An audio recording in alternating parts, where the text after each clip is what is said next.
Hi folks, Seth Leipson here. Thanks for watching my monologue.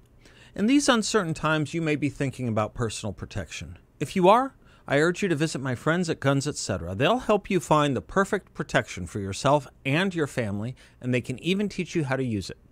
They've been protecting Arizonans for over 33 years, and they stand for the great principles this country was founded upon. Or you can just click on gunsetcetera.com. And if you like my monologues, please subscribe to 960 The Patriots YouTube channel. Welcome back. Tuesday, January 19th, 2021. Speaking of the need for deprogramming, the race and volume to run down America appears unremitting. That is what truly needs deprogramming. Sure, we saw it in the radical street movements on the left in the 1960s and from a few professors here and there. Noam Chomsky comes to mind. Then it flowed downward into more and more elementary and secondary curricula and pedagogy. And politically, of course, you started to get it in the Democratic Party, most particularly as a response to Ronald Reagan's presidency. If he could campaign on a great America, a morning in America, the counterweight had to be a not great America, or rather a dusk in America, which all led to the famous speech Jeane Kirkpatrick gave at the Republican Convention in 1984, where, having watched the Democratic Convention preceding it, she noted the general theme of the Democrats had become that no matter the problem in the world or from the enemies of the West, the blame was always America's. She concluded her litany of examples with a quote from the French philosopher Jean-Francois Revel, who wrote, "Clearly, a civilization that feels guilty for everything it is and does will lack the energy and conviction to defend itself," close quote. I am just today put in mind of William Butler Yeats's line that the best lack all conviction while the worst are full of passionate intensity. As our text, I was sent a sermon delivered at the National Cathedral this past Sunday in advance of Martin Luther King Jr. Day. The sermon was given by Professor and ordained minister Michael Eric Dyson. I've watched, read, and listened to him for some years, first becoming aware of him a little over 20 years ago when he was somewhat famous for saying white people should not be quoting Reverend King and should put on holiday his statement that we should be judged by the content of our character and not the color of our skin. I thought it odd then.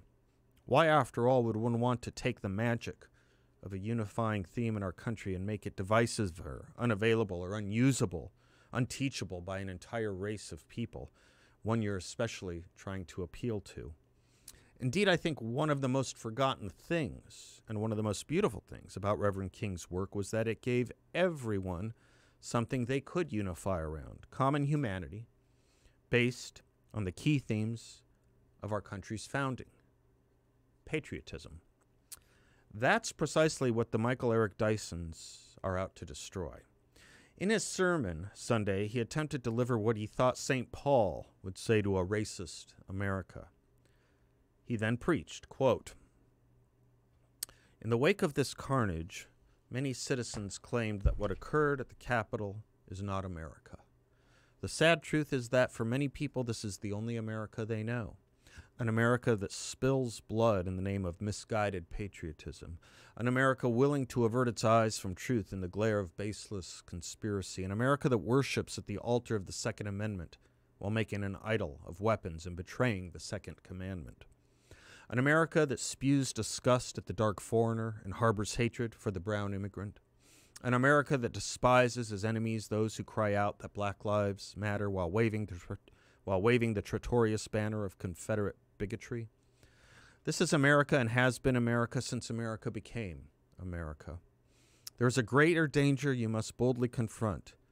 American exceptionalism is really white supremacy on the sly. The men who founded your nation relish talk of God while holding black flesh in chains. Many of those who say that God takes special pride in your nation seek to bless the blasphemy of white supremacy.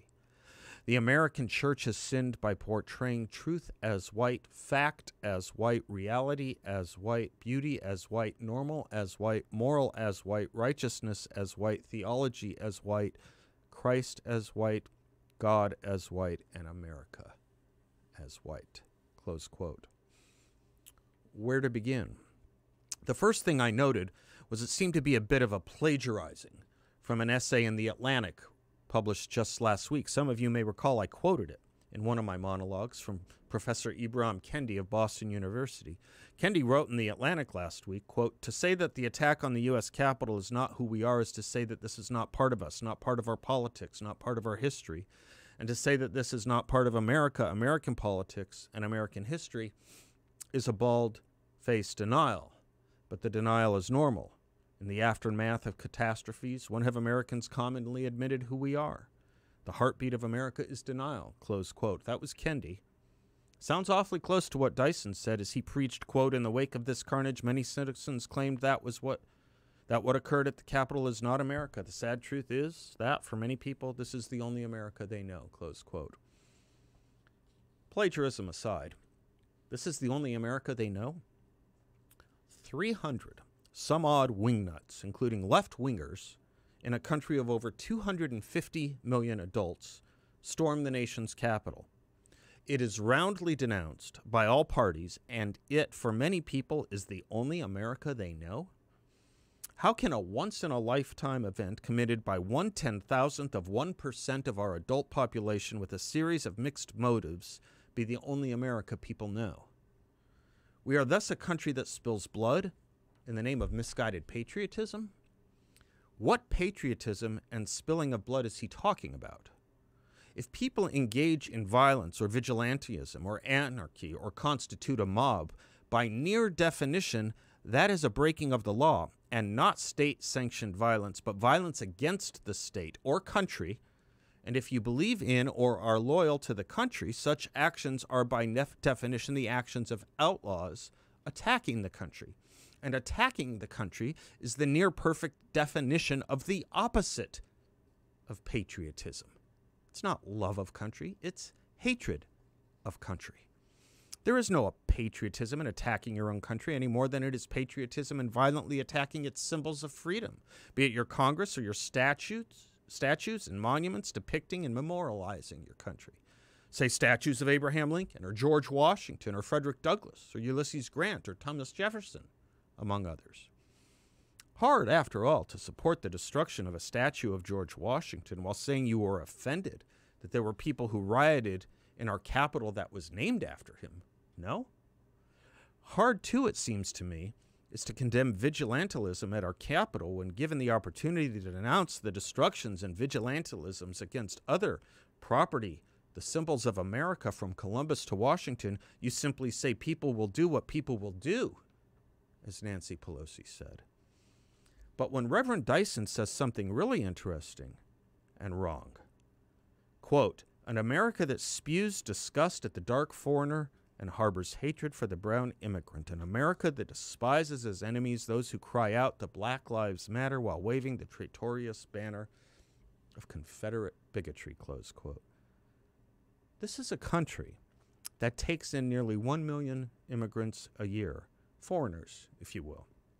The main countries of origin in order are China, India, Mexico, and the Philippines. I don't know if that constitutes dark or brown in Reverend Dyson's vision, but it's certainly not Caucasian. Now let us talk of despising as enemies those who cry out that Black Lives Matter while waving the Confederate flag. I was pretty entrenched in talking about and analyzing the BLM protests and riots last year. None of it came from a place of despisement. Lament? Yes. Instructing otherwise? Yes. Pointing out the misguided ethic of being forced to confess something that distorts your own beliefs? Yes. The problem with the BLM movement was severalfold, beginning with the bragging that its founders were trained Marxists. The agenda that it wanted to disrupt the Western family right out of the work of Marx and Engels was another. And the whole list of demands that included ending private education, one of the great equalizers for racial minorities in America, ironically enough, and of course the incantations that America was gripped by and steeped in a systemic racism that did not think Black lives mattered. Even as so many of these cities were run by African Americans, even in a country that twice elected an African American president and welcomes the success of teams of immigrants who outperform Caucasian Americans year after year after year from countries like Nigeria, Barbados, Ghana, Trinidad, and Tobago. All of this bile, by the way, ahead of a day the country takes off and celebrates in the name of Martin Luther King Jr. One of the things forgotten about King was his last protest in Memphis. It was a sanitation workers' strike.